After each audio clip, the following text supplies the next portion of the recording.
안녕하세요. 토비아 선교회 김덕진 목사입니다. 오늘 이 시간은 이 예수님이 만난 사람들 그리고 그 이야기들 어떻게 목회에 적용해야 되는지에 대해서 오늘 강신덕 목사님과 함께 강의를 진행하려고 합니다. 목사님 인사 한번 해주시죠. 안녕하십니까. 샬롬교회 강신덕 목사입니다. 반갑습니다. 그동안 해왔던 그 7개의 도시들, 또 지리와 역사적인 그 이야기들 어떻게 그러면 오늘 목회자들은 교회에서 이 부분을 가지고 적용하며 또 사역을 해 나갈 수 있을까요? 저는 우리가 이제 갈릴리라고 하는 이 관점이 사실은 우리 삶의 현장이라고 저는 그런 생각을 좀 가져봐요. 하나님께서 창조하신 세상인데 결국은 타락한 세상인 것이죠. 타락하고 죄가 들어와서 결국은 악이 관영한 세상, 그런 세상인 거죠. 그 세상을 우리가 그 한복판을 하나님을 믿는 사람으로서 살아간다라는 겁니다. 그 현실을 놓고 본다고 한다면 성경은 분명 우리에게 예를 들면 어떤 신할 땅의 현실, 갈대아 우르의 현실, 또 애굽 땅의 현실, 또 바벨론의 현실, 뭐 이런 현실들을 이야기하는 것 같아요. 특히 구약 성경은. 그래서 그곳에서 하나님의 백성들이 어떤 자세로 어떤 마음가짐을 가지고 어떤 모양으로 살아가는 것이 합당하겠느냐라고 하는 것을 성경은 끊임없이 우리에게 가르쳐주고 있는 것 같습니다. 그런 맥락에서 본다면 갈릴리도 사실은 신할 땅과 다를 바 없는, 또 애굽 땅과 다를 바 없는, 또 바벨론과 다를 바 없는 로마의 지배, 또 헤롯의 지배, 또 유다 땅 사람들의 갈릴리 지배, 뭐 이런 것들이 존재하는 그런 곳이죠. 어떤 분들이 이제 저희들이 이 갈릴리 세미나를 진행하니까 뭐 예를 들어서 무슨 뭐 민중신학 하는 거 아니야? 무슨 뭐 해방신학 하는 거 아니야? 이렇게 얘기하는데 관점은 좀 가져온 부분은 있습니다. 저는 그런 관점은 좀 필요하다고 생각해요. 사회문화적인 현실을 바라보고 사회문화적인 현실 속에서 우리의 어떤 신앙의 자세, 영적인 자세를 끄집어 올리는 것이 저는 굉장히 중요하다고 보고요. 그런 어떤 변증적 노력들이 좀 필요하다고 생각하는데, 그런 맥락에서 볼 때 갈릴리의 현실을 살아가던 그 사람들에게 예수님께서 다가가셨다라고 하는 거죠. 가난하고 애통해하면서 온유한 마음으로 살아갈 수밖에 없으면서 하늘을 쳐다보면서 늘 하나님 우리를 좀 구원해 주세요. 의의가 어디에 있습니까? 라고 그렇게 탄원하고 그렇게 울며 찾고 하는 그런 사람들에게 예수님께서 찾아가셔서 내가 너희들과 함께 할게 라고 말씀하시고 그들과 더불어 함께 하시고 그들과 동행하시는 가운데 그들에게 어떤 그럼에도 불구하고 너희들은 하늘의 사명을 가지고 살아야 돼. 내가 가는 십자가의 길 사명을 가지고 살아가야 돼 라고 그렇게 말씀하셨던 그 사역이 아무래도 갈릴리 사역이 아닌가 저는 그렇게 생각을 좀 가져봐요. 지리적으로는 이스라엘 땅이고 유대인들이 거주하는 곳이었지만 여전히 영적인 부분에서는 이방의 영향을 받았던 지역이기 때문에 이방의 땅이죠. 그렇죠. 사회문화적으로도 또 예수님 또한 그거를 과시하지 않았고 그 속에서 풀어가셨다는 거잖아요. 그렇죠. 그러니까 저는 오늘날 우리가 대한민국 서울의 한복판에서 삶을 살아간다라고 하는 것, 특별히 신앙인으로서 살아간다라고 하는 것에도 영적 현실이 있는데 우리가 살아가는 이 땅의 현실이야말로 신할 땅의 현실이고 애굽의 현실이고 바벨론의 현실이고 또 결국은 갈릴리의 현실이다. 그리고 그 갈릴리의 현실이 확장된 것이 아무래도 사도들이 나아갔던 땅끝, 그 사도행전 1장 8절에 나오는 그 땅끝에 각각의 현실들이 아니겠느냐라고 이렇게 생각을 하면서 우리가 이 갈릴리에서 목회적으로 그러면 어떻게 풀어가야 되느냐. 결국은 예수님께서 갈릴리로 가셨고 예수님께서 그곳에서 사역하셨고 예수님께서 그곳 사람들과 더불어 뭔가를 꾸려나가셨고 하셨던 그런 이야기들을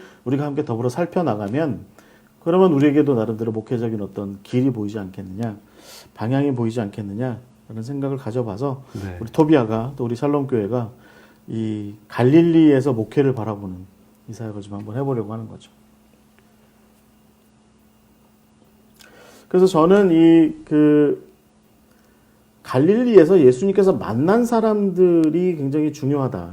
어떤 사람들을 만났고 도대체 무엇을 하셨느냐. 저희가 총 7개의 도시, 마을과 도시들을 다뤘어요. 그렇죠. 그러니까 뭐 나사렛, 그 다음에 가나, 그 다음에 가버나움, 벳세다, 그 다음에 막달라, 거라사, 그 다음에 가이사라 빌립보. 어떤 분이 저한테 가이사라 빌립보도 갈릴리냐? 그래서 거라사와 가이사라 빌립보는 사실은 갈릴리라고 보기는 어렵죠. 가울란티스 그 행정구역에 소속돼 있었으니까.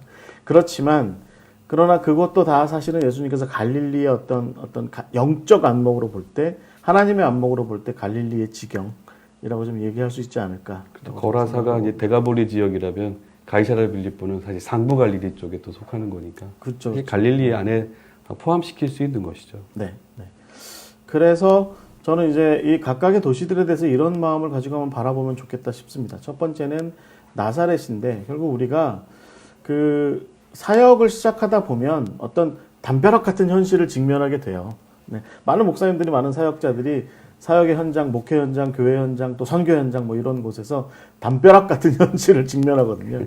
그 담벼락 같은 현실을 직면했을 때 거기서 주저앉고 넘어질 것이 아니라 결국은 예수님께서 그 군중들 틈 사이를 뚫고 지나가신 것처럼 우리도 역시 함께 지나가야 하는 거죠.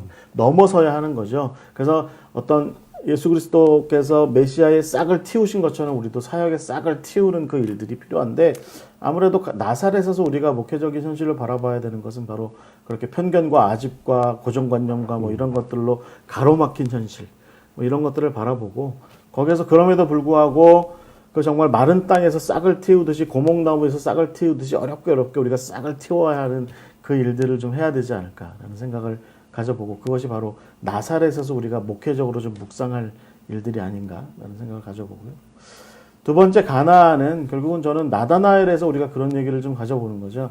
나다나엘이 결국은 무화과나무 아래에서 성경을 읽으면서 매일 묵상을 했지만 막상 빌립이 와서 야, 나사렛에서 선지자가 나타났어, 그렇게 얘기했더니 야, 무슨 나사렛에서 선한 것이 나오겠냐라고 얘기하면서 몸은 메시아를 기다리는 행위를 계속했지만, 우리로 치면 아마도 매일 새벽기도 가서 주여 기도하고 주여 삼천 기도하고 막 주여 저에게 찾아와 주시옵소서, 저를 만나 주시옵소서 했더니 그런 예화 있잖아요. 어떤 권사님이 나 예수님 만나는 게 소원이라고 맨날 기도했더니 예수님께서 거지 모습으로 찾아가셨더니 거지를 내쫓더라고. 이 모습이 아닌데. 그런 것처럼 나다나엘의 마음이 그런 것이 아니었어요. 그런데 예수님께서 결국 뭐라고 말씀하세요? 네가 더 큰 것을 보게 될 거다라고 말씀하시면서 가나에서 물을 포도주로 바꾸시는 정말 놀라운 기적을 포함해서 예수님께서 십자가에 달리시는 그런 모든 일까지의 놀라운 일들을 보이게 되었을 때, 그냥 몸의 변화가 아니라 어떤 외적인 환경의 변화가 아니라 결국은 가나는 마음의 변화를 일으키는 곳, 근본이 변하고 마음이 변화하는, 우리의 믿음의 근간이 변화하게 되는 놀라운 사건이 있었던 곳이 아마 가나가 아닐까 생각을 하고요. 우리가 목회적 초점에서도 그런 게 필요할 것 같아요. 외형 바꾸고 말이죠. 뭐 프로젝트 바꾸고 무슨 예배실 환경 바꾸고 조명 바꾼다고 뭐가 어떻게 되는 것이 아니라. 그렇죠. 그리고 우리가 무슨 40일 새벽기도 물론 중요한데 40일 새벽기도 열심히 하는 거 중요하고, 무슨 뭐 1,000번째 재단 쌓고 뭐 무슨 그런 기도 프로그램하고 말씀 읽기 프로그램 다 해도 좋습니다. 그러나 결국에 마음을 변화시키시는 예수를 만나는 것, 마음을 변화시키는 예수를 만나도록 목회의 자리를 형성하는 것, 그 사역을 이끌어가는 것, 그것이 필요한 것이 아닌가 싶어요. 어떤 목사님들 평생 목회했는데 배신당했어, 뭐 이런 말씀하시는 경우들 많이 있는데, 참 우리가 그럴 때마다 마음의 근간을 변화시키시는 예수님과 더불어 그런 변화를 위해서 한번 사역해야 되지 않을까라는 생각을 가져봐요. 그 어린아이 같은 신앙인들이 성숙해지고 또 변하여 정말로 새 사람처럼 살아갈 수 있는 그런 모습을 이야기하시는 거죠. 그렇죠. 그러니까 이 마음의 변화가 중요한 것 같아요. 마음의 변화는 어떻게 일어날까요? 예수님께서 우리에게 찾아오셔서 우리에게 그 정말 기적 같은 은혜를 끼치시는 거죠. 그렇죠. 그러면 변화가 일어납니다. 그래서 우리가 그 사역의 길을 열어가는 것이 아마 가나의 사역이 아닐까 싶고요.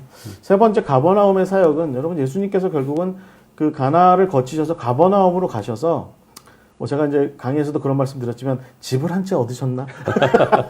모르겠는데 아마도 이제 거기에서 제자들의 집에 머무셨을 가능성이 높은데, 그곳에서 사역하시면서 거기에 정말 다양한 종류의, 가버나움에 모여든 정말 다양한 종류의 갈릴리 사람들을 끌어모으셔서 마치 그 마태복음에 나와 있는 마태의 식탁, 그 식탁에 그 제자들을 다 한 자리에 앉히신 다음에, 야, 너 열심당원이라고 뭐 저 마태랑 같이 밥 못 먹어? 그러지 마.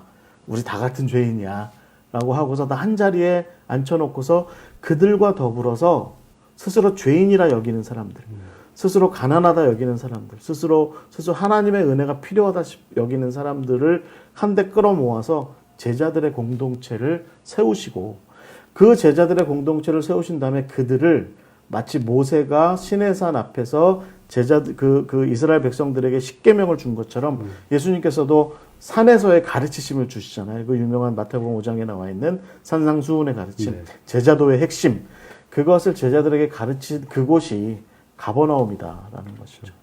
제가 볼 때는 가버나움은 그래서 한편으로는 그 가버나움을 중심으로 예수님의 사역을 가만히 살펴보면 예수님의 사역을 잘 따라오는 죄인이라 스스로 죄인이라 여기고 겸손하게 예수님의 사역을 따라오는 제자들의 그룹이 형성되는 반면에 다른 한편으로 점점 예수님에게서 멀어지고 저 뭐하는 뭐하는 사람들이야, 뭐하는 인간들이야 라고 하는 그런 예수님과 반대되는 사람들도 슬슬 형성되는 것, 그런 모습들이 있는 곳이 아마 가버나움이 아닐까 싶어요. 저는 예수님 나중에 가버나움, 고라신, 벳세다 다 저주하시잖아요. 그렇죠. 야, 내가 기적을 베풀었으면 두루와 시돈도 아마 벌써 다 일어났을 거다. 맞습니다. 이렇게 말씀하시잖아요. 그래서 제가 보기에는 가버나움의 사역은 저는 우리의 사역도 마찬가지인 것 같아요. 많은 지도자들이, 많은 목회자들이 70억 명을 다 끌어안을 요량으로 사역하시거든요. 근데 저는 그건 가능하지 않다고 봅니다. 반드시 예수의 길을 따르지 않아서만 반대하는 것이 아니라 우리랑 잘 맞지 않아서 사실은 사역을 동참하지 못하는 케이스들도 있거든요. 많이 계시죠. 저는 그럼에도 불구하고 우리가 좀 함께 가지 못하고, 예를 들면 뭐 좀 반대하고 말하자면 좀 이렇게 좀 대서고 말이죠. 이제 이런 일들이 목회 현장, 사역 현장에서 발생하더라도 그럼에도 불구하고 우리는 꾸준히 예수님을 닮은 그 모습처럼 우리들의 제자 공동체를 우리의 사역의 현장에서 세워가는 것이 저는 무엇보다 중요하다고 보고요. 거기에 예수님의 가르침을 잘 이렇게 세워놓는 것이 중요한 가버나움 사역이다 봅니다. 찾아오는 사람들을 항상 웰컴한, 환영할 수 있어야 되고 교회의 벽이 낮아야 된다는 그건 의미가 당연하죠. 있겠죠. 그건 당연하죠. 하지만 그런 가운데 제자들을 세우는 일이 사실은 중요하다는 거죠. 예수님의 가르침을 우리 스스로도 제자가 되어서, 제가 뭐 예수님이 되겠다는 얘기가 아니라, 우리가 예수님이 되자는 얘기가 아니라 뭐 베드로쯤 되어서 예수님의 사역을 함께 따라가고 동행하고 그 가르침대로 살려고 노력하는 그런 어떤 공동체, 그리고 그들이 함께 모여서 밥상 공동체도 이루고 말이죠. 그런 일들이 일어나는 현장이 가버나움이 아니겠느냐. 우리 목회 현장도 저는 마찬가지라고 봐요. 우선은 받아들이고 우선은 환영하는 일이 정말 중요할 것 같아요. 그리고 그들 가운데에서 제자를 꾸려서 세우는 일들이 그 다음에 우리가 이제 중요한 것인데, 가버나움의 사역이 바로 그런 곳이고, 정말 강조하고 싶은 것은, 가버나움의 사역에서 정말 중요한 것은 서로 대서는 사람들끼리 한 밥상 공동체를 이루도록 만드는 일들이 사실은 중요한데, 그 공통점이 뭐냐면 죄인됨의 겸손함인 거죠. 내가 너보다 내가 열심당원인데 너 세리 맡으려면 너는 그래서 내가 너보다 낫지 않아? 이런 식의 생각보다는, 난 너하고 같은 밥상 겸상 못하겠어 뭐 이게 아니라, 당신이나 나나 다 하늘 아래 불쌍한 사람들, 죄인된 사람들, 변화가 필요한 사람들, 회복이 필요한 사람들, 은혜가 필요한 사람들, 이런 사람들이라는 그런 근본 마인드를 좀 잘 형성하는 일들이 사실은 가버나움의 목회 현장에서 필요한 일이 아닐까 좀 가져봅니다. 그런 겸손함이 있을 때 사회적인 신분이라든가, 그렇죠. 경제적인 부분, 그렇죠. 여러 면의 사람들하고 같이 어울리는 것이 가능하다. 요즘 교회 현장 연구하시는 많은 분들 사이에서 한국 교회가 계층 분화가 심하다. 예. 그러니까 가난한 사람들 가는 교회랑 부자님들 가시는 교회랑 점점 벌어지고 있다. 그런 얘기 나오잖아요.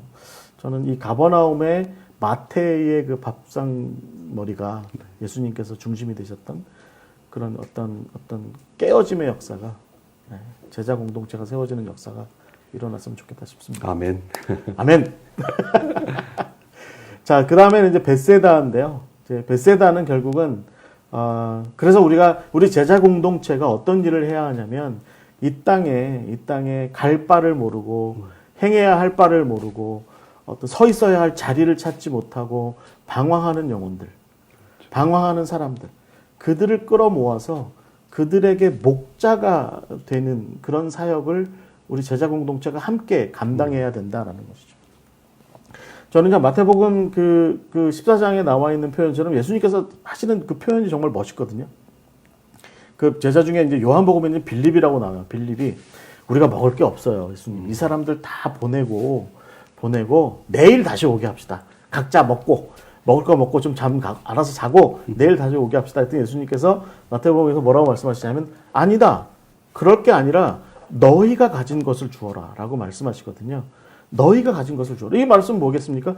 우리가 가진 게 뭐냐? 우리가 가진 것을 좀 나눠보자 라고 이렇게 말씀하신 거죠. 그런데 가진 게 어린아이가 가지고 있었던 물고기가 두 마리죠. 보리떡 5개. 난 맨날 헷갈려. 물고기 2마리, 보리떡 5개. 그렇죠. 예수님께서 그걸 가지고 오셔서 말하자면 성찬을 하신 거죠. 취하시고 축사하시고 떼시고 제자들을 통해서 나눠주셨다라고 하는 거죠. 그런 일들이 이제 우리 교회 가운데 일어나야 한다는 겁니다. 그것은 단순한 어떤 육적인 어떤 경제적인 나눔, 또 어떤 마음의 나눔, 또 영적인 나눔, 이 모든 것들을 다 포괄하는 정말 어떤 누구 표현에 종합 엔터테인먼트 이런 것처럼 네, 그런 어떤 동시적이면서 종합적인 일들이 다방면에서 일어나는 그런 곳이어야 되지 않을까 싶습니다. 제가 참 좋아하는 그 학자 중에 그 레티엠 러셀이라고 하는 분이 계신데 이분이 어떤 말씀을 하셨냐면 교회는 결국 당대의 세상에서 벌어지고 있는 모든 아픔의 현장을 향해서 기동 부대 같은 역할을 해야 된다. 그러니까 이제 말하자면 앰뷸런스 같은 역할을 해야 된다 이렇게 얘기를 하거든요. 그러니까 그 아픔이 종류를 가리지 않는 거죠. 그렇죠. 제가 아는 한 분이 그 119 구조대 거기 계신 분이 있는데 고양이가 어디에 갇혔다고 그래도 가고 아파트인데 어디 무슨 자기 보일러실에 무슨 황조롱이가 둥지를 틀었다고 해도 가고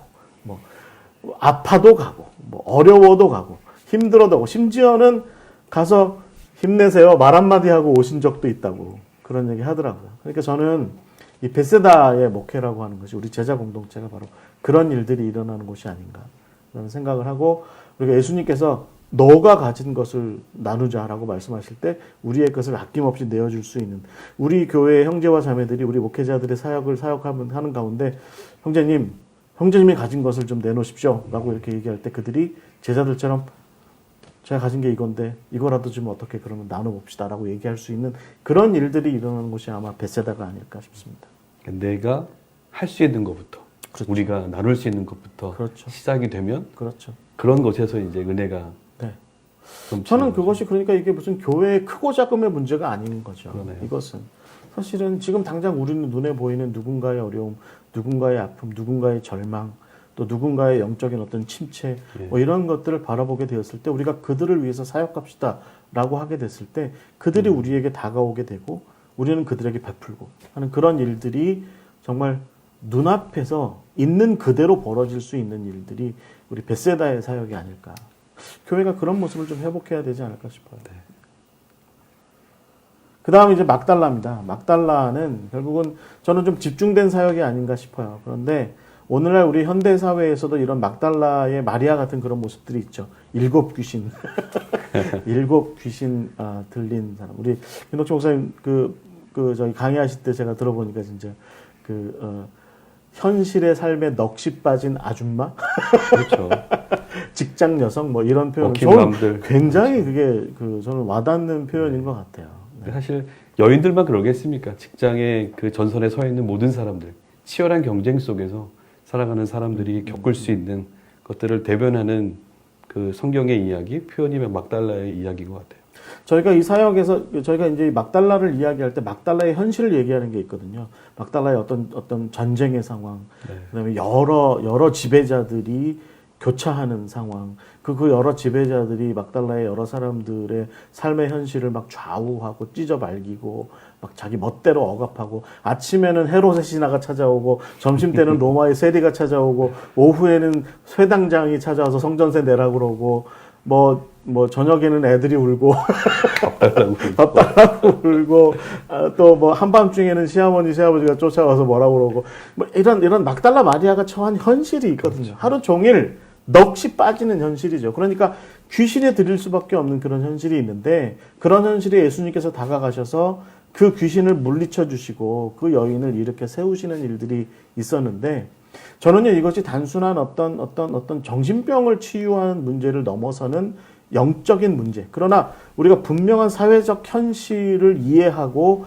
그 현실 가운데에서 어떤 영적인 일들이 있는지를 살피고 그 다음에 우리가 교회로서 사역자들로서 마땅히 그 정말 여러 영들에게 사로잡혀 권세들에게 사로잡혀서 억눌려 있는 그 영혼을 위해서 우리가 마땅히 해야 할 일이 무엇인지를 찾아가는 그런 일들, 그런 일들이 우리에게 있어야 되지 않을까 싶어서 저는 이거는 어떻게 보면 한편으로는 무슨 엑소시즘을 하는 것 같은 그런 사역이 될 수도 있다고 보지만 또 다른 한편으로는 굉장히 사회문화적인 정치 경제적인 현실에서 그 억압당한 현실을 끄집어 올려내주는 구원해주는 그런 일들 아주 현실적인 일들까지도 다 포함하는 아주 교회의 아주 다각도로 정성을 한 영혼을 위해서 다각도로 정성을 기울이는 그런 일들이 아닐까 생각을 가져봅니다. 그렇게 다가가지 않는다면 오늘의 그 사회문화 현실 속에서 아마도 많은 사람들은 그릇된 선택을 통해서 타락할 수밖에 없고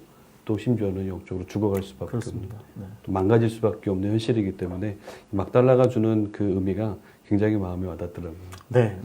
그래서 저는 이 막달라 같은 경우는 저희가 아주 개별적인 어떤 좀 성경 공부 같은 것도 좀 잘 만들었으면 좋겠다. 나중에 좀 우리가 그런 얘기 하겠지만 그런 얘기 좀 나눴으면 좋겠고요. 거라사는 저는 좀 막달라는 좀 우리의 이제 여성들의 얘기라면 거라사는 우리의 가장들의 얘기가 아닐까 하는 생각을 좀 가져봐요. 그러니까 이방 땅으로 끌려가서 그 땅에 뭐 자이던 타이던 끌려가서 거기에 가서 이방의 삶의 방식들이 정말 아주 너저분하게 널려 있는 그 한복판에서 살아가던 한 사람. 반은 어떤 억압적인 현실도 있고 뭐 그런 현실을 살아가던 그 거라사의 그 귀신 들린 그 사람. 그 귀신인데 그 군대라는 귀신이잖아요. 그 군대라는 귀신이 제가 보기에는 여럿이 있어서 군대 귀신이라고 하는 표현도 되지만 군대라고 하는 아주 굉장한 힘을 가진 그런 존재가 이 귀신 들린 사람을 찍어 누르고 있었다. 그렇죠. 막 함부로 막 휘두르고 있었다라고 하는 그런 모습이 더 우리가 영적으로 좀 봐야 되는 모습이 아닐까 생각하는데 저는 이런 모습이 오늘 우리의 삶의 현장도 있는 것 같아요. 우리 아빠들, 우리 아버지들 매일 아침마다 걸어서도 출근하시는 거죠. 그래서 정말 더러운 일들, 거라사에 귀신 들린 사람 바로 옆에 있던 돼지떼가 막 돌아다니고 있었던 아마 이 사람이 돼지치던 사람이 아닐까 싶은 생각도 들기도 하는데 그 더러운 현실이 있거든요. 불의한 현실. 그런데 우리 아버지들 직장 나가서 그 불의하고 말도 안 되는 그 직장의 어떤 요구와 사회적 구조의 요구와 그 돈 벌자고 하는 그런 일들이 있거든요. 그러다 보면 하루 종일 일하고 나면 그런 정말 말도 안 되는 불의한 일들, 잘못된 일들, 오직 돈만을 추구하는 일들, 그래서 사람들의 목숨이나 사람들의 생명은 가볍게 여길 수밖에 없는 그런 삶의 현실을 그렇게 살아가다 보면 마치 이 거라사에 군대 귀신 들린 사람처럼 저녁 때쯤 되면 정신이 홀딱 빠지는 그래서 하루 종일 휘둘리고 나면 자기 몸에도 생채기가 막 여기저기 다 있고 그런 모습이 있는 것 같아요. 그래서 우리가 그 영혼들을 향해서 예수님께서 찾아가셔서 그에게서 자유를 참 해방을 이렇게 주시고 그로 하여금 군대를 섬기는 자가 아니라 하나님을 섬기는 사람으로의 어떤 삶의 변화를 일으켰던 그런 일들이 좀 일어나도록 하는 것이 우리 교회가 능력으로 좀 해야 될 일이 아닌가 싶습니다. 그렇죠.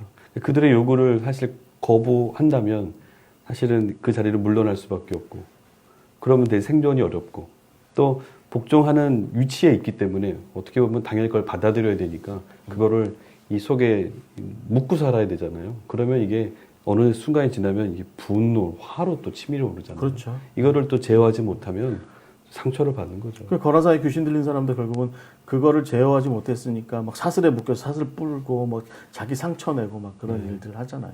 저는 거라사 보면서 저희 남성분들은 다 이해하실 거예요. 군 생활도 생각해 봤거든요. 엄청난 그 복종 앞에 말도 안 되는 요구 앞에 참아야 되잖아요. 근데 그 분이 쌓이면 그걸 또 참아야죠. 근데 이거를 제어하지 못하면 결국 또 사단이 일어나는 거죠. 그러니까 아버지들, 남편들 그렇죠. 삶의 현실이 거기에 사실은 있는 것 같아요. 오늘날에. 그래서 우리가 목회적으로 볼 때 이 거라사 사람을 늘 바라볼 때 우리 교회 아무개 집사님이 이렇게 살겠구나. 요즘 우리 아무개 집사님 정말 가끔 주일날 보면 넋을 잃고 앉아 있는데 아마 지난 한 주일 동안 거라사 땅에서 이방의 땅에서 그렇게 혹독하게 살다 왔나 보다 하는 그런 마음을 좀 갖는 것이 좀 필요하지 않을까 네. 좀 가져봅니다. 마지막으로 우리가 이제 가이사라 빌립보인데요. 저희는 이런 와중에 이런 어떤 거라사의 현실, 막달라의 현실, 또 벳세다의 현실, 또 가버나움의 현실 이런 현실을 살아가는 와중에 예수님께서 그렇게 너희들이 정말 가난하고 핍절하고 정말 고통스럽고 어렵고 힘들고 그런 삶을 살아가는 와중에 나의 제자로 부름 받았으면 그럼에도 불구하고 그 모든 가난한 현실 가운데에서도 그 모든 고통받는 현실 가운데에서도 너희들이 해야 할 일이 있다라고 예수님께서 이렇게 말씀하시는 것이 있는데 그것이 바로 십자가다라는 것이죠. 세상의 근원이 어떤 판신이 아니라 제우스가 아니라 아우구스투스가 아니라 하나님의 아들 예수 그리스도인 것을 너희들이 믿는다고 한다면 내가 가는 십자가의 길이 너희들을 살리고 너희들의 가족을 살리고 너희들의 이웃을 살리고 궁극에는 세상 모든 피조물을 살릴 길이라고 하는 것을 믿고 나를 좀 따라와라. 이렇게 말씀하셨던 그곳이 아마 가이사라 빌립보가 아닌가. 그러니까 결국은 우리가 목회 현장에서 결국은 가이사라 빌립보를 이야기하는 것은 십자가의 사명. 저는 이 표현 참 좋아하거든요. 옛날에 김선도 목사님이 설교하실 때 그럼에도 불구하고 nevertheless 이 표현하는데 그분 목소리 좋으시잖아요. 그래서 정말 은혜가 되더라고요. 그러니까 너의 현실이 어떠함에도 불구하고 그럼에도 불구하고 십자가를 져라 라고 말씀하시는 그 예수님의 사명 주시는 그 일이 있었던 곳이 이 가이사라 빌립보가 아닌가 싶고요. 그런데 거기서 베드로가 가룟 유다 같은 행동을 하죠. 예수님 그런 일은 결단코 있을 수 없습니다라고 얘기할 때 예수님께서 사단아 내 뒤로 물러가라 이렇게 말씀하셨고 제자들에게 너희들이 각자 너희들의 십자가를 지지 않으면 나를 따라오는 게 아니다 라고 말씀하셨던 그곳이 가이사라 빌립보. 예수님께서 이 가이사라 빌립보 사역하시고 나서 이제 십자가의 길로 그렇죠. 예루살렘을 향해서 나아가시는 거죠. 말씀하셨고 또 행동으로 실제 그 궁극적인 모습을 보여주셨고요. 그렇죠. 네. 그래서 저는 이제 우리가 만약에 토비아가 제안하는 대로의 이 갈릴리의 사역을 이야기하자면 결국은 갈릴리라고 하는 삶의 어떤 말도 안 되는 현실에서 거기로부터 제자들이 일어나고 예수님께서는 그 제자들과 더불어서 그 말도 안 되는 갈릴리의 현실을 뭐 뒤집어 엎고 그런 것이 아니라 그들을 이끌고서 궁극의 변화가 일어날 만한 곳으로서의 예루살렘의 그 십자가 골고다를 향해서 제자들과 행진하신 것이 그것이 바로 예수님의 어떤 갈릴리의 사역이 아닌가 저는 그렇게 생각을 합니다. 네. 7개의 도시가 이렇게 우리 목회자들을 비롯한 기독교 신앙인들 또 교회 공동체가 어떻게 목회 현장에 서 있어야 되는지를 그런 마음으로 사역해 나가야 되는지를 우리에게 일깨워주는 참 좋은 이야기인 것 같습니다. 저는 이제 최종적으로는 우리가 결국에는 예수님께서 갈릴리에서 사역하시다가 예루살렘으로 가서 십자가에 달려 죽으시고 거기서 다시 부활하시고 그리고 다시 갈릴리로 가셨다라고 하는 것이 굉장히 중요한 의미가 있다고 봐요. 그러니까 예수님을 따르는 제자들뿐만 아니라 갈릴리의 모든 사람들에게 나처럼 나와 더불어 십자가의 길을 나아가면 너희들이 살고 세상 모든 피조물들이 하나님의 은혜 가운데 부활을 경험할 수 있다. 살아날 수 있다라고 그렇게 강력하게 말씀하시고 계시는 그 이야기가 아마 이 부활하신 후에 갈릴리로 가신 그렇죠. 얘기가 아닐까. 저는 우리가 이 예수님의 사역, 갈릴리 사역을 이야기할 때 그래서 사순절 정말 중요한 것 같고 그런 의미를 좀 한번 찾아봐야 되지 않을까 싶습니다. 네. 이제 이렇게 되면 이 갈릴리의 주요 도시들을 이제 목회 사역적인 면에서 우리가 이제 어떻게 이해하고 또 실천해 가야 되는지를 되새기게 되는데요. 좀 더 구체적으로 그러면 이제 목회 현장에서 우리가 소위 얘기하는 이제 교회를 목회해 가면서 그 한 해의 목회 프로그램, 교회들한테 신앙으로 이끌 수 있는 그 좋은 방안은 어떤 것들이 있는지 우리 토비아 선교회가 또 만들어가지 않습니까? 대표시니까 이건 이제 대표시니까 이제 저는 이제 이 컨텐츠를 이제 샬롬교회 책임 목사 입장에서 만들어가는 입장이 저희 성도들과 함께 이제 이거를 작업하는 실제로 이제 꾸려나가는 입장이고 우리 토비아 대표님이시니까 이제 이거를 이제 한국 교회가 또 선교 현장과 사역 현장들이 어떻게 우리가 함께 풀어갈 수 있을지에 대해서 한번 좀 말씀을 해주시면. 저희는 이 토비아 선교회에서는 그래서 이 사순절 절기와 이제 대강절, 우리 한국 교회가 굉장히 중요하다 여겨야 될 부분인 것 같아요. 그래서 대강절 또한 사순절을 이 갈릴리의 영성으로 프로그램화 시켜서 성경 공부라든가 교재로 또 묵상을 훈련할 수 있는 것들이 좀 교회에 주어졌으면 좋겠고요. 뿐만 아니라 봄, 가을, 여름에는 우리 그 순례 프로그램으로 국내를 비롯해서 해외까지 또 다양한 캠프들을 활용해서 이 갈릴리의 그 예수님의 사역의 이야기들을 좀 더 그렇게 다양한 그 프로그램으로 녹여들려서 진행해 갔으면 좋겠다 생각하고 요즘에 제안하고 있습니다. 토비아가 많이 바쁘시다고. 바쁘죠. 그 외에도 뭐 교육 교재까지 개발을 해야 되고 물론 함께 해주셔서 진행하고 있습니다만 이런 것들이 한국 교회에 좀 공헌하는 일이 아닌가. 작지만 도울 수 있고 함께 할 수 있는 것 같아서 어쨌든 최선을 다하고 있습니다. 한번 소개해 주시죠. 예, 이 사순절하고 이제 대강절의 절기를 이제 우리가 한국 교회가 지켜가야 되는데 물론 이제 우리 갈릴리 이 세미나를 통해서 어떻게 하면 우리가 사순절과 부활절을 또 대강절을 어떻게 좀 의미 있게 지켜갈 수 있을런지 프로그램을 좀 저희가 만들어 봤습니다. 이 갈릴리의 길이라고 하는 묵상 자료를 저희가 냈는데요. 이 책의 저자가 바로 강신동 목사님이시죠. 저자께서 좀 설명 좀 해주시죠. 네, 그 7개 도시죠. 그 나사렛, 그 다음에 가나, 가버나움, 베세다, 그 다음에 막달라, 거라사, 가이사라 빌립보 7개의 도시와 마을들인데요. 그것을 사순절에 첫 번째는 이제 우선의 의도는 올해 사순절에 40일 동안 이렇게 그 고난과 부활을 기다리면서 성도들이 기도하는 시간을 갖는 사순절에다가 맞춰놨습니다. 한 40일 동안 묵상을 7주거든요. 그러니까 재수요일로 시작돼서 7주거든요. 그래서 7개 도시를 7주에다 맞춰서 맨 마지막에 가이사라 빌립보를 예수님께서 걸으셨던 십자가의 길에다가 맞추어서 풀어나간. 그러니까 마지막 날에 이제 부활절까지가 이제 그렇죠. 마지막이네요. 부활절 아침, 주일 아침 묵상할 수 있도록. 이 한 권이면 이제 재수요일부터 해서 부활절까지. 41일짜리 묵상집을 만든 건데요. 한편으로는 뭐 이런 사순절 묵상이기도 하지만 뭐 우리 그 순례 얘기를 가시면 그때도 활용하실 수 있는 순례 현장에서 묵상하실 수 있도록 장소별로 이렇게 잡아놓은 그런 묵상집이기도 하죠. 그 기존의 그 묵상집들을 보면 주로 예루살렘과 관련된 이야기들, 좀 예수님의 전체 전반적인 사역의 이야기들로 묵상집들이 남아 있었는데 이 갈릴리의 이야기로만 풀어간 거는 뭐 처음이지 않은가 생각이 들어요. 아주 그냥 그 7개 장소를 7개 도시를 도시 하나당 6일씩 집중적으로. 예, 목사님의 머리가 왜 하얘지셨는지 제가 옆에서 많이 보고 있습니다. 이 묵상집을 근거로 해서 여러분들이 이제 특별히 이제 고난 주간에 여러분들이 이렇게 묵상 자료들도 받아 보실 수가 있어요. 사실 토비아 선교회는 3, 4년 전부터 지속적으로 이 사순절 절기에 관련된 묵상 자료들 또 재료들을 여러분들에게 소개해 드리고 있었거든요. 올해 2021년은 특별히 갈릴리 목회 컨텐츠이기 때문에 이 갈릴리의 주제로 이야기로 풀어가는 이 묵상 영상 자료집을 여러분들한테 제공해 드립니다.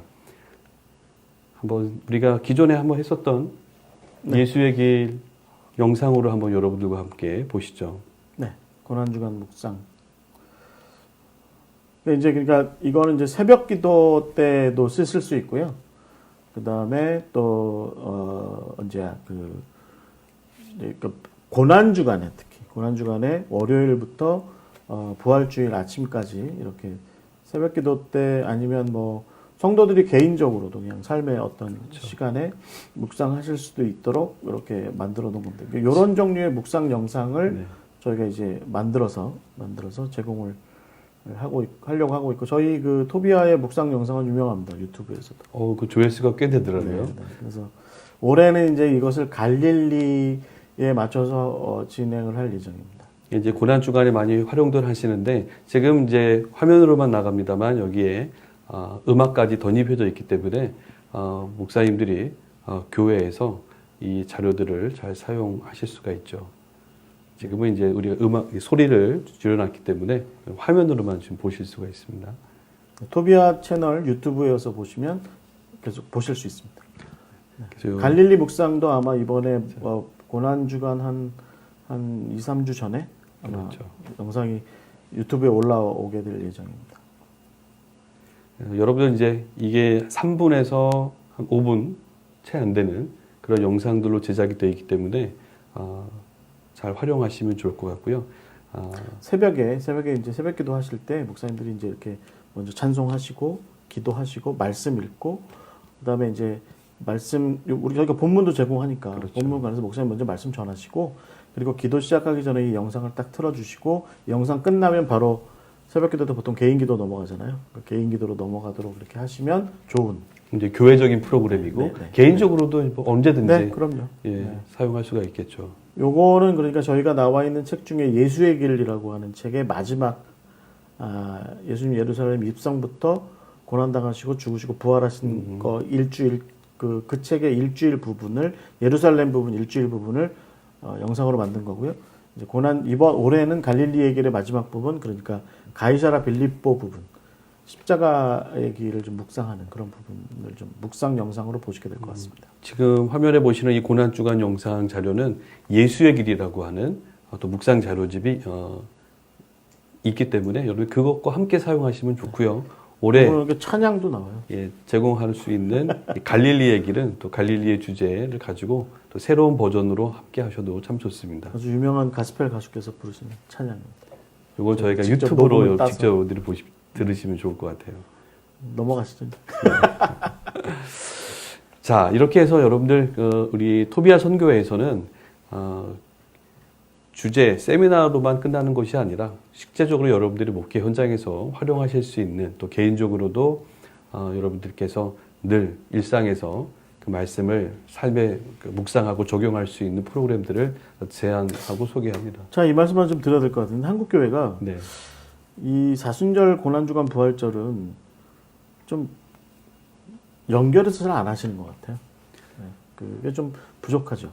그래서 제가 보기에는 목회적으로는 오늘같이 이게 코로나 시대를 넘어가시면서는 제 생각에는 사순절, 그다음에 종려주일 고난주간, 그다음에 성금요일, 그다음에 부활주일 이렇게 이어지는 약 40일 정도의 시간, 그다음에 그중에 뭐 50일 정도 지났는데 오순절 정도까지 연결하시면 제일 좋고요.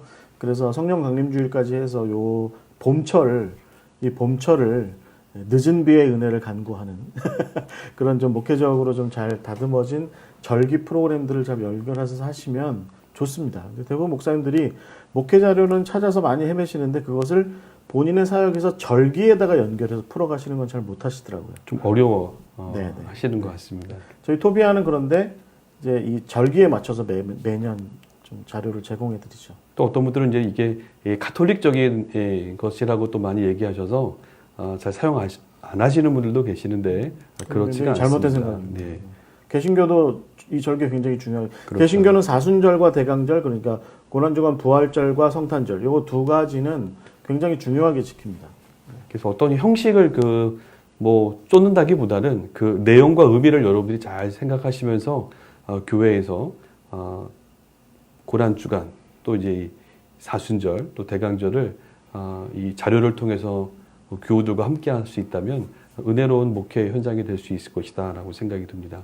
이제 아울러서 이제 저희는 순례도 여러분들에게 제안을 해드립니다.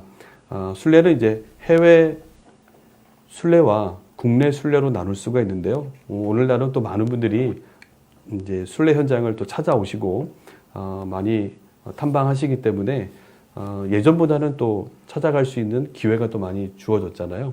그런 환경이 맞춰지기 때문에 조금만 노력하실 수 있다면 현장에 가서도 이 예수의 길을 비롯한 갈릴리의 길들을 직접 탐방하면서 은혜를 나눌 수가 있죠.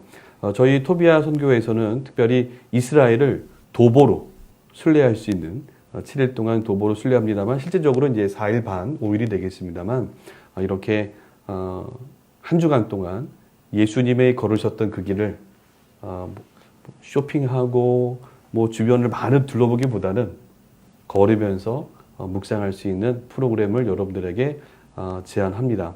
이미 이 예수의 길이라고 하는 이 도보 순례 프로그램은 굉장히 많은 교회들이 네. 신청하고 참여하고 있죠. 특별히 이 예수의 길은 우리가 1일차에 출발하게 되겠고요. 2일차부터 시작이 되는데 대단합니다. 둘째 날 유대 광야의 길을 하루 종일 걸으신 거죠? 뭐 하루 종일하기보다는 한 뭐 3-4시간 정도. 오후 낮을 걷죠. 뭐 체력이 되시면 더 걸으셔도 됩니다. 유대 광야를 이제 하루 걷고 그 다음에 3일차에는 갈릴리의 길을 걷고 그리고 4일차에는 엘리야와 바울의 길 동서를 우리가 다녀보고요. 5일차는 예루살렘을 성벽을 중심으로 해도 또 성 안과 밖을 샅샅이 둘러보면서 말씀을 묵상하고 이제 한국으로 돌아오는 그런 일정으로 꾸려져 있습니다. 그래서 여러분들이 이 프로그램 특별히 우리 청소년들, 청장년분들이 뭐 많이 참석하시죠. 네. 뭐 그룹을 좀 그렇게 특징 지어서 하시는 게 제일 좋죠, 사실은. 특별히 이 예수의 길에는 또 교재도 있죠. 네, 교재도 있고. 일반 순례팀 오시면 그냥 가이드 안내해 주시는 분의 이야기만 듣는데 이 프로그램에는 저희가 제작한 교재가 또 따로 있습니다. 예수의 길 묵상 자료가 있고 또 함께 학습할 수 있는 자료죠. 네, 그리고 저희 현지에 계신 이스라엘에서 사역하시는 목사님들이 저녁 때 오셔서 집회도 해주시고. 그렇죠. 일반 특강도 해주시고. 그러니까 여러분들이 여름 성경학교 또 청소년 캠프 뭐 단기 선교를 대체할 수 있는 좋은 프로그램으로 우리가 제안해 드리고 있고 또 많은 분들이 좋다고 하시는데요. 한번 그 영상을 보시면 지나갔군요.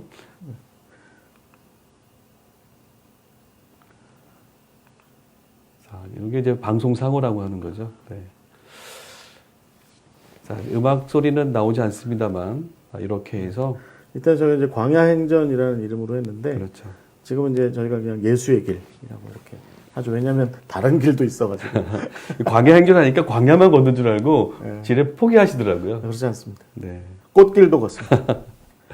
이게 지금 이 참여했던 교회가 대구에 있는 교회죠. 대구제일교회. 대구제일교회 우리 청소년들이 우리 강신동 목사님과 함께 이 일주일간의 일정에 참여했었던 영상입니다. 터키 이스탄불로 가서 그다음에 이제 벤구리온 공항으로 들어가서 그렇죠. 아침에 바로 광야로 가요. 이른 아침에 도착하자마자 엔마부아라고 하는 네. 그 광야에 있는 샘인데요. 거기서 시작합니다.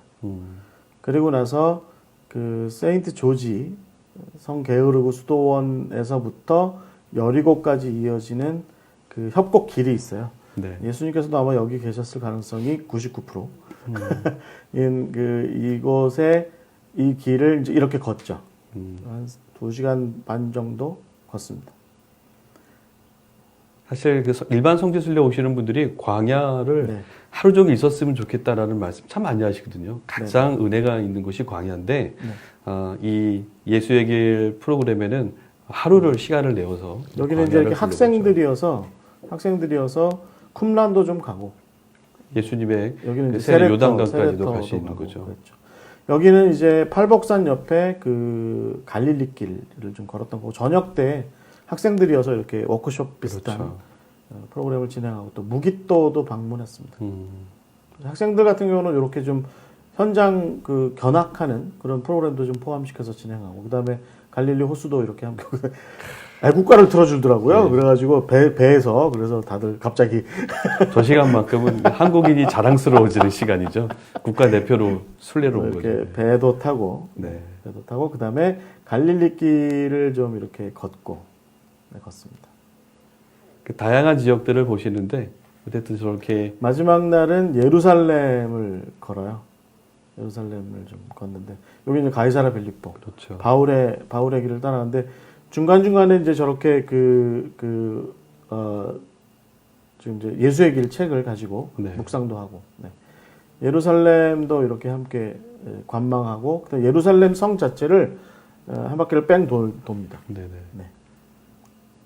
여러분들 한번 이 예수의 길에 여러분들 교회가 또 함께 요즘은 뭐 청장년을 떠나서 이제 중년에 노년에 이르시는 분들도 뭐 얼마든지 같이 동행하실 수가 있습니다.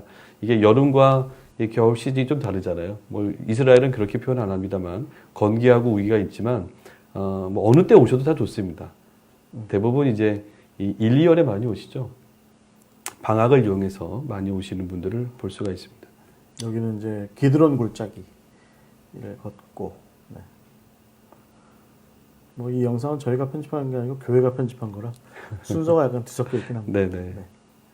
마지막에 이제 제롬의 방에 들어가서 베들레헴, 이제 그날 하루 마무리하고 그 다음 날 새벽에 십자가의 길 골고다 비아 돌로로사를 걷는 그걸로 이제 하루 이제 그 예수의 길을 마감하게 되죠.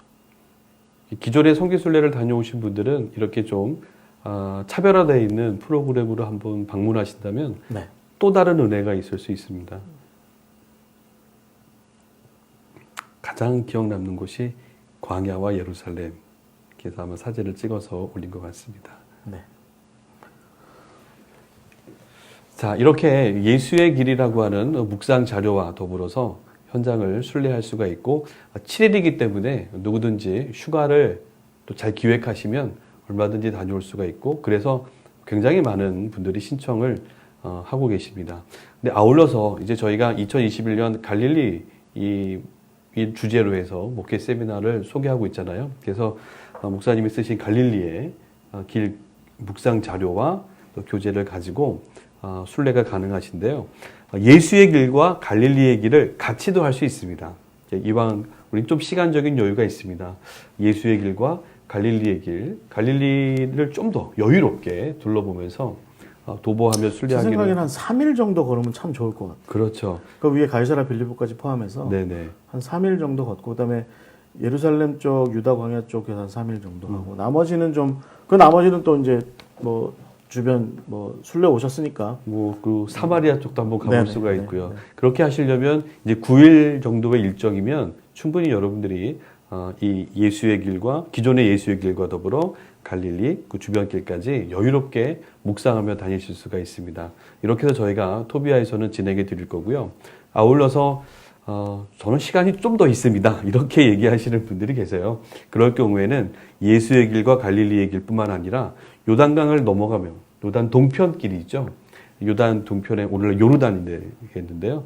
요르단까지 함께 보시면 아마도 전체적인 좀 이렇게 입체적으로 성서의 땅을 이해하고 또 여러분들이 은혜를 누릴 수가 있습니다. 예수님 세례터는 저 요단강 동편 쪽에서 보는 게 훨씬 더 좋죠. 그게 그 세례 요한 사역했던 것도 좀 보고. 네, 이제 학자들 같은 경우는 이제 요르단 땅에서 있는 사역길 그쪽에서 예수님이 세례를 받으셨다라고 해서 가는데요. 어쨌든 뭐 요단 동편 땅은 뭐 대가볼리 지역이었으니까 아마 여러분들 그런 페트라라든가 또 제라시 같은 데도 볼 수가 있고 가다라까지는 좀 어려울 수도 좀 있고. 어렵긴 하지만 또 일정을 잘 맞추면 가능하지 않고요. 또 그 말씀하시면 가셔야 돼요. 그 모세도 둘러볼 수 있고 아라비아 광야길도 걸어볼 수 있고요. 네. 하여튼 다양한 또 세례 요한에 참수됐던 물론 그것을 우리가 이제 티베리아스라고 얘기합니다만 세례 요한이 갇혀 있었던 마케르스라고 하는 지역도 가볼 수가 있고 그래서 여러분들 이 요단 동편과 함께하는 12일은요 굉장히 또 제가 또 진행해 봤더니 훨씬 더 은혜롭더라고요. 그러니까 여러분들 이렇게 예수의 길, 또 예수의 길과 갈릴리의 길 같이 하는 프로그램, 예수의 길, 갈릴리, 요단 동편, 요르단과 함께하는 순례가 모두 가능하십니다. 그래서 중요한 거는 묵상 자료집 그리고 함께 나누고 기도하며 그렇게 걷는 또 이제 운동 많이 하셔서 걸으면서 하실 수 있다면 저희가 이제 앞으로는 사실은 이제 뭐 사사기와 열왕기상하를 엮어서 그 사무엘상하 열왕기상하를 좀 엮어서 왕의 길 같은 왕의 거. 길이요. 그래서 그 법궤 이동 경로를 포함해서 길. 사사들의 활동이라든가 왕의 활동들을 비추어서 성경이 도대체 왕들의 일들을 어떻게 보고 있는지에 대한 것들을 좀 이렇게 순례를 통해서 좀 배우는 거, 뭐 다윗 이야기까지 해서 그런 거. 그다음에 예언자들의 길 같은 경우도 한번 좀 왕과 살필 필요가 예언자들의 있죠. 길까지요. 네, 네. 야, 이렇게 진행이 되면 여러분들 오고 싶은 마음은 안 드십니까? 저는 그다음에 이제 이집트가 조금 안정되면 출애굽. 출애굽길은 한 번 더 이제 모세의 길 같은 그렇죠. 경우도 한번 잘 살필 필요가 있고요. 자, 이렇게 해서 저희 토비아 선교회는 이 순례로 여러분들께 제안을 해드립니다. 그래서 저희는 하여튼 길 시리즈. 저는 뭐 계속 현장에 나가 있어야 될 것 같은데요. 자, 그래서 이렇게 순례를 제안해 드리고요. 이게 이제 복음이 시작된 땅이 이스라엘이라면 복음이 이제 확장되어 간 첫 번째 길목이 저는 이제 터키, 소아시아 지역이라고 볼 수 있는데요. 그곳에 이제 사도들과 바울이 복음을 전했던 바울의 길도 저희가 이미 묵상집이 나와 있고 또 묵상집을 또 참고로 해서 그 바울의 길들을 여러분들이 순례하실 수가 있습니다. 제가 이렇게 해보니까 터키에서만 12일을 여유 있게 하시면 정말로 바울의 그 태어났던 다소부터 해서 그 수리아 안디옥 교회 1차 전도여행, 2차 또 3차 또 혹은 로마로 압송되어가는 그 길목에서 들렸던 모든 지역들을 둘러보실 수가 있더라고요. 또 이제 그 구브로섬, 그렇죠. 지금 키프로스, 네네. 구브로섬 뭐 그런 데 가는 거죠. 이제 여기서 화면에서 보시면 다른 데서 가지 않는 아소 같은 데를 이제 들립니다. 이렇게 드로와 아소를 연결해 놓은 거는 거기 트레킹 구간이 있습니다. 직접 한 3일 길인데요. 사도 바울이 3일을 걸어요? 3일을 걸으면 아무래도 컴플레인이 많을 것 같아서 하루 정도는 저희가 온전히 걸으려고 합니다. 네. 그렇게 힘든 길이 아니기 때문에 사도 바울이 3차 전도여행을 마치고 드로아에서 혼자 아소까지 걸어갔거든요. 그 로마 가도가 아직 좀 남아 있고. 그렇죠. 그대로 남아있죠. 그럼 어떤 마음으로 그 길을 걸어갔을까? 한번 묵상해 보는 거죠. 정말 은혜로웠습니다. 그래서 이런 토비아와 함께하는 바울의 길을 참여하시면 그런 길들도 우리가 묻고 그뿐만이 아니라 이 다소가 있는 그 지중해 해안가 쪽에서 타우루스 산맥을 넘어서 길리기아의 관문이라고 하는 그걸 통해서 이제 내륙으로 들어갔는데요. 그 길도 걸으실 수가 있고요. 근데 저는 이 그 드로와 아소 길이야말로 그 바울이 3차 전도여행 마치고 예루살렘으로 가는 길에 이제 드로아에서 다시 역으로 그러니까 저쪽 어디야 저기 빌립보 쪽에서 네아폴리 쪽에서 역으로 배를 타고 드로아에 와서 네. 거기서 자기 제자들이나 동행자들은 다 배 태워서 아소로 보내고 그렇죠. 자기 혼자서 걸어가는데 성경에는 그냥 아주 짧게 그렇죠. 그냥 처리했는데 저는 이 3일 길 정도 되는 걸어서 바울이 혼자 걸어갔던 이 코스야말로 사실은 바울이 그 이후에 로마와 또 어떤 스페인이라든가 이후의 사역들에 대해서 그다음에 혹은 뭐 자기가 어떻게 사도로서의 인생길이 이제 끝나게 될까라고 하는 것들에 대한 어떤 진중한 묵상이 있지 않나. 그래서 아마 어떤 인생의 사역자로서의 인생의 전기 포인트가 아마 이 드로와 아소길이 아닌가. 그래서 목회적으로나 아니면 인생길에서 네.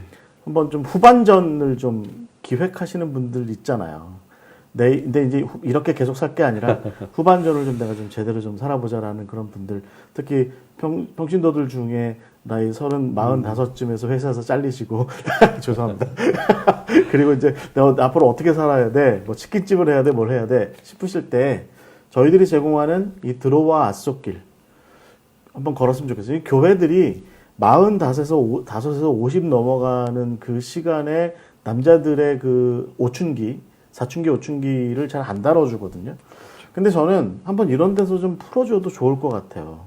대부분 남자들 그때 대부분 어디 놀러 다니고 그러거든요. 인생 잘 안 풀리니까 그러다 망가지시는 분들 많아요. 그런데 한번 교회가 남자 집사님들 뭐 이런 분들 한번 이런 프로그램을 만들어서 드로와 아소길을 좀 침묵하고 묵상하면서 걸어보면 너무 좋죠.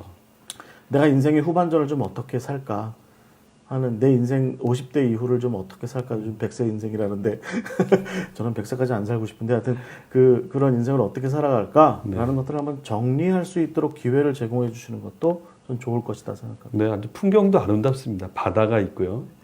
에게의 바다가 펼쳐져 있고 한쪽으로는 또 산이 있고 그래서 여러분들이 그 산행을 좋아하시거나 또 이렇게 트레킹을 좋아하시는 분들은 그 길이 그렇게 어렵지 않습니다. 그러니까 누구든지 도전해 보면 참 좋은 길입니다. 어디서도 소개하지 않은 길이기 때문에 제가 확신을 갖고 말씀을 드리는 겁니다. 이런 길이 포함되어 있는 바울의 길을 걸어가면 아마도 목사님 얘기하신 것처럼 삶의 그 터닝 포인트 네. 뭔가가 이루어지는 그런 시간이 될 것 같아요. 뭐 이런 에베소 같은 곳, 뭐 아소 말씀드렸던 아소 굉장히 여기는 안 아름답습니다. 가봐서 참 가보고 싶어요. 네.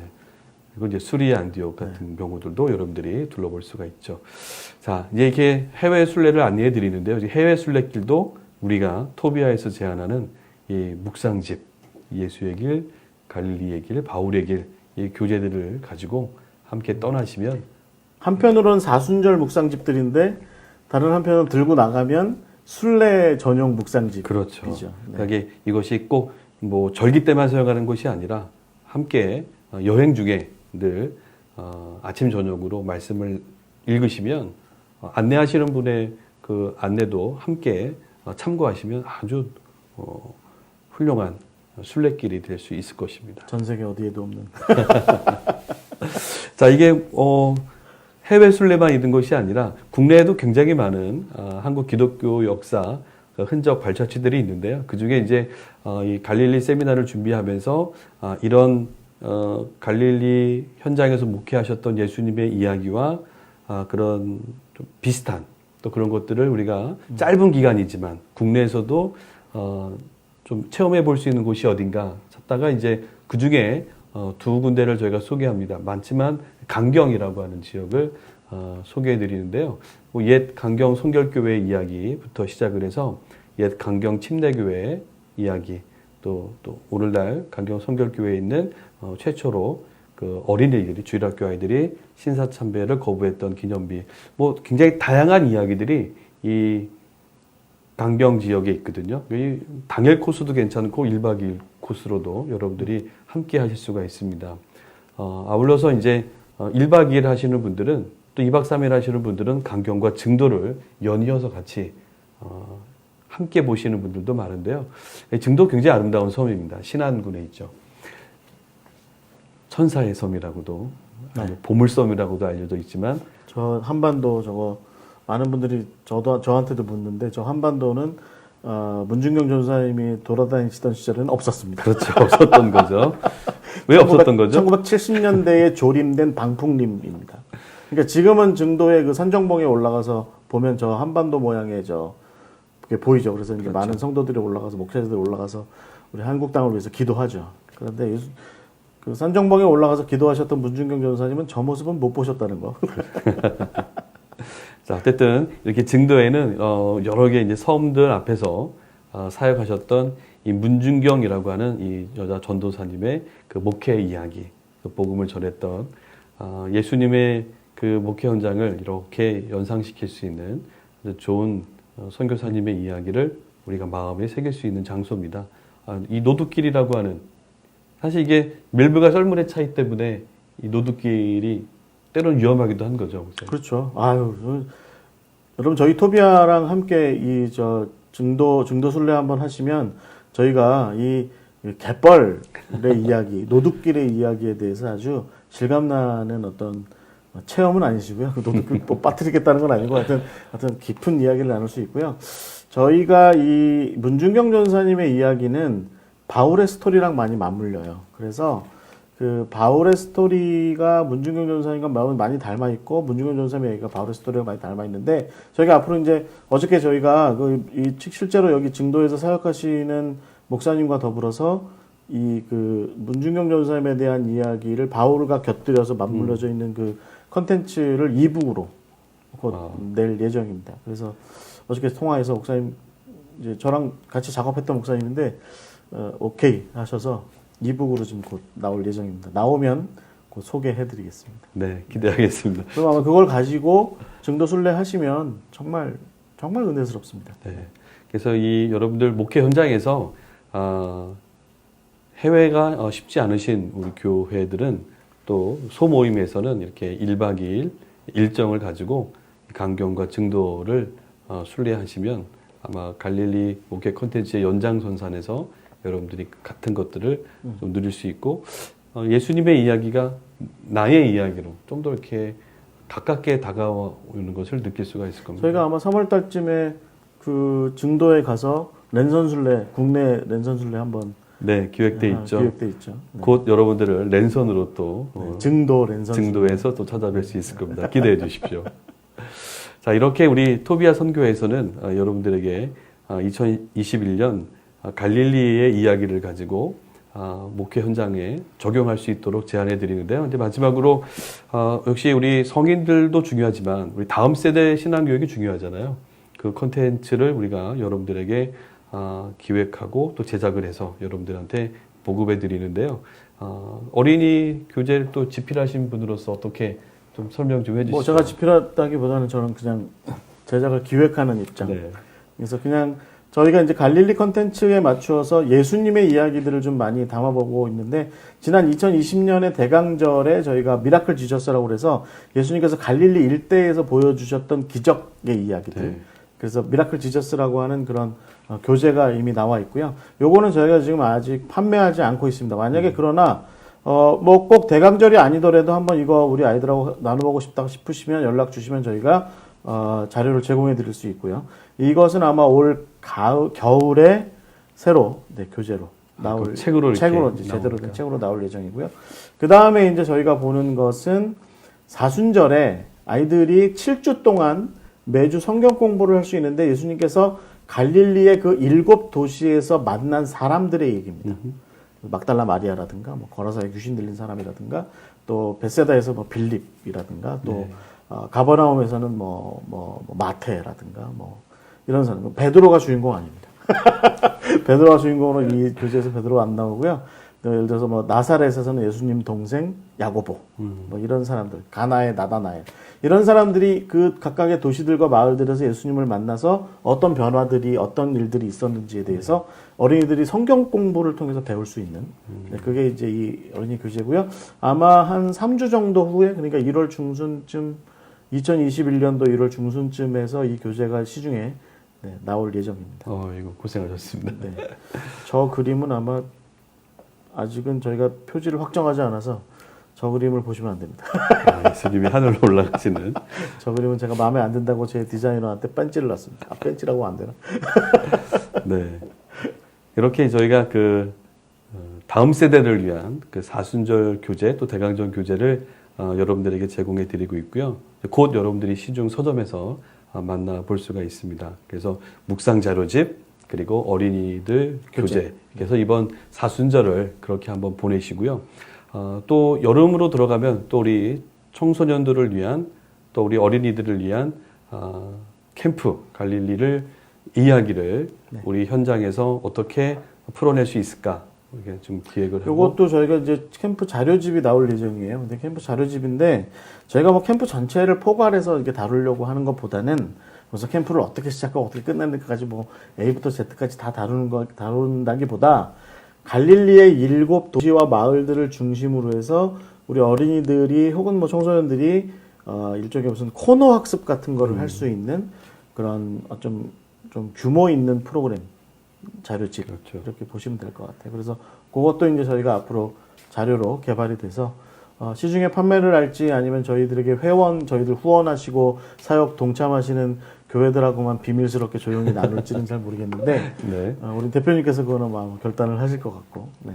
그래서 캠프를 실제로 열어봤으면 좋겠다 싶은 게 저희의 마음인데, 지금 코로나 상황이라서 그렇죠. 뭐 아직 좀 조심스럽고, 네. 그래서 지금 이제 그 정도인데, 요것은 아마 기대하셔도 좋을 것 같습니다. 교회 안에서 성경학교용으로 쓰셔도 좋습니다. 교회 안에서. 그 다음에 뭐, 예를 들어서 여름이 뭐 한 7월부터 8월까지 한 8주나 10주 정도 되면, 그 중에 한 7주 정도를 매 주마다 이 프로그램을 하나씩 해서서 한 7, 8주 정도 여름 성경학교를 대체하실 수 있는 프로그램으로 쓰셔도 될 정도의 어떤 저희가 규모와 어떤 디테일을 좀 가질 예정입니다. 그러니까 기본적인 이제 자료는 저희가 만들어 드리지만 개 교회에서 잘 나름대로 잘 적용하셔서 사용하시면 아주 좋은 캠프가 이어질 수 있을 것이라 생각이 듭니다.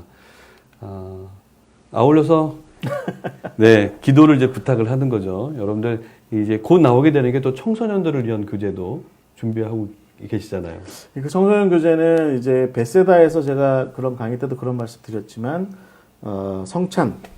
성찬의 의미를 함께 나누면서 그것으로 우리 청소년들에게 어떤 삶의 어떤 소명, 사명, 뭐 진로, 네. 뭐 이런 것들도 좀 같이 생각해 볼 수 있는 그런 교재인데, 요거는 저희가 지금 이제 내용은 더 이상 말씀드리기는 어렵고요. 그래서 이제 뭐라고 그러나 스포일러가 그렇죠. 될 것 같고 하니까 이제 말씀드리기 어렵고, 어찌됐든 이것을 교회, 그 다음에 학교, 기독교 학교 현장, 그 다음에 청소년 선교 현장, 뭐 이런 곳에서 두루두루 사용할 수 있는 그런 형태의 교재로 만들려고 지금 거의 이제 기획은 다 됐고, 실질적으로 이제 교목으로 계신 목사님들과 교회에서 이제 청소년 사역하시는 분들과 청소년 사역 단체에서 네. 선교 단체에서 계신 분들이 두루두루 함께 모여서 이 교재를 이제 정말 토비아스럽게 만들 예정이고요. 거기에 이제 순례가 좀 이제 청소년들다운 순례가 좀 연결이 될 예정으로 있습니다. 그래서 이 절기의 교재들 그리고 절기와 절기 사이에 이제 또 여름 캠프와 관련된 자료 또 언제든지 상시 우리 아이들과 또 혹은 우리 청소년들과 말씀을 나눌 수 있는 이 갈릴리의 이야기를 담은 또 관련된 교재들이 또 성경 공부 자료들이 이제 올해 여러분들이 찾아가는 거고요. 한 가지 빠졌네요. 저희가 이제 네. 가을에 그렇죠. 아마 7, 8월 경에 나오게 될 것 같은데요. 성인용 성경 공부, 청장년용 성경 공부.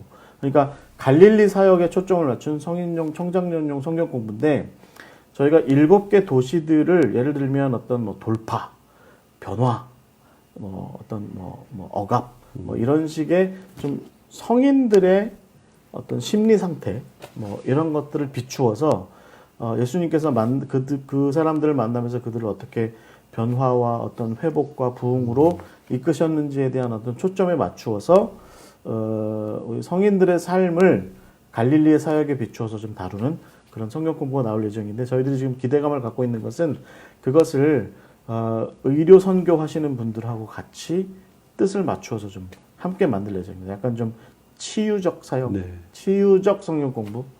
근데 뭐 이렇게 손 얹고 기도하고 그런 게 아니라 말씀 공부하면서 치유적 어떤 은혜를 좀 경험할 수 있는, 이것도 정말 새로운 도전이죠. 토비아만이 할 수 있는.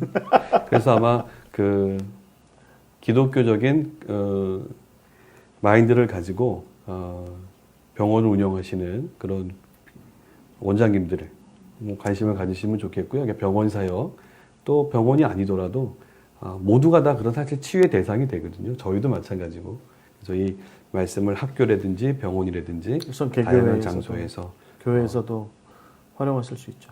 네, 그렇게 활용하는 교재가 이제 여름에 나오면 여러분들이 그 갈릴리의 중심으로 하는 다양한 성경 공부 교재를 가지고 올 한 해 말씀을 나눌 수 있는 은혜가 있는 시간이 되실 겁니다. 자, 이제 이 마지막으로 정리하면서 이 목회 사역을 위한 콘텐츠 세미나 갈릴리, 예수님이 만난 사람들과 목회적인 적용 실제 이야기들을 쭉 저희가 말씀드렸고 또 제안해 드렸습니다. 이 마지막으로 부탁드리고 싶은 곳이 있다면 이 세미나 자료들 또 이 교재들은 여러분들이 요청을 하시면 저희가 어디든지 찾아가서 세미나도 해드리고 또 원하시는 교재들을 또 안내해드리고 또 교재들도 발송해드리면서 함께 하실 수가 있습니다. 그게 가능하시겠죠? 네. 그래서 여러분들이 신청해 주시면 저희 토요비아 선교회에서는 여러분들의 목회를 조금이라도 돕기 위해서 이 사역을 하는 거거든요. 그래서 매년 새로운 주제, 콘텐츠를 가지고 저희가 이렇게 자료를 드립니다만 그 자료 안에는 절기, 또 캠프, 순례, 또 성경 공부 다양한 교재들이 하나의 이렇게 묶음처럼 여러분들을 늘 찾아갈 겁니다. 2021년은 이렇게 갈릴리의 이야기를 가지고 여러분들을 만나볼 텐데요.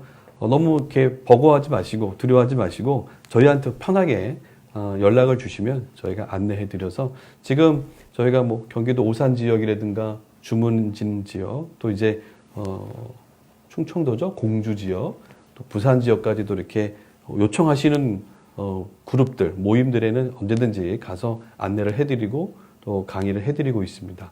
목회자들 단체도 괜찮고요. 또 개교회에서 목사님들이 활용하시기를 원하신다면 이런 자료들이 또 영상 자료로도 유튜브로도 다 준비가 되어 있기 때문에 오늘 같은 비대면 시대에도 잘 활용이 가능하십니다. 그래서 저희한테 연락을 주시면 저희가 잘 교회나 단체에 맞추어서 저희가 도와드리도록 애쓰겠습니다. 이 마지막 강의까지 함께 해주신 여러분들 감사하고요. 또 새로운 모습으로 여러분들 찾아뵙겠습니다. 여러분들 후원이 저희를 또 많은 것을 지원해 주는 거죠. 여기 지금 후원 계좌가 가고 있잖아요. 아무래도 이 많은 것들을 만들어내려면 여러분들의 그 관심이 없이는, 도움이 없이는 쉽지 않다는 것을 솔직히 고백을 얼마 합니다. 전에도 그 토비아 사역 자체에 너무 감동했다. 네, 제가 깜짝 놀라서 후원 계좌가 갑자기 저희도 잘 알지 못하는 번쩍한 분인데, 적이 있었어요. 네, 계좌에 금액이 찍혀 있는 거죠. 그러니까 저희가 하고 있는 사역을 응원하시고 또 이 사역이 너무 도움이 되고 기대가 된다, 협력하고 싶다라고 해서 후원을 해주셨더라고요. 그래서 잘하고 있는 거구나, 그렇죠? 아멘. 저희가 하고 있는 사역에 가치가 있구나라는 것을 느끼게 되니까 그 금액이 중요한 게 아니라 힘이 나더라고요. 그래서 그 힘으로 지금 이게 갈릴리의 사역 콘텐츠를 열심히 좀 만들어 가고 있습니다. 어쨌든 여러분들이 함께 해주시면 감사하겠습니다. 그동안 이 강의 함께 해주셔서 진심으로 고맙습니다. 수고하셨습니다. 감사합니다.